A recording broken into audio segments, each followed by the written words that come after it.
Well, imagine a world.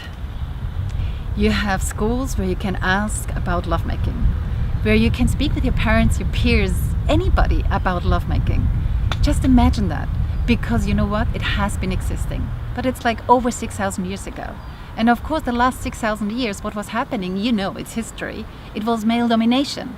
And in this male domination, male dominated women they were making sex over the women. So now, women have stepped up, but they don't know actually how to make love, and men have not been able to learn about it anymore.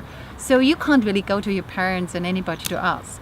So we all need to relearn. We all need to have that willingness to really ask that question and bring it out into the world and talk about it. A lot of young women approach me and saying, hey, how can I do a really good blowjob? And I say, excuse me, blowjob? What about learning first about how your body feels? How it feels for you? Making love. How do you get in contact with what you really like to experience? And then guide the man with what you know. Guide the man of what you like. How do you like to be touched? How you like to be stimulated? And there's nothing more beautiful for men to see a woman knowing their body and going into their lust and their fulfillment and their ecstasies. It drives men crazy. They love it. They crave for women in their power. So I've been coaching for the last 10 years, more or less. And I started out actually with managers in leadership skills and in subjects which is more cross-cultural communication. But then when I started coaching, it's interesting how it always comes back to the relationship and the balance between life, partner, work. And then if you dig a little bit deeper, it always comes down again to the lovemaking. Because the way we relate to each other is nurtured by actually the lovemaking.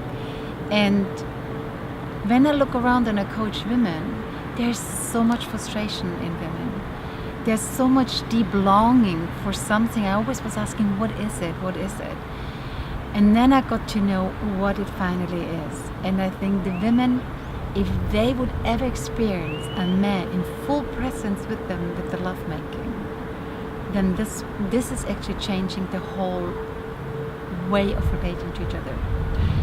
And why I'm so keen of giving this to the young, because I believe you guys are our future.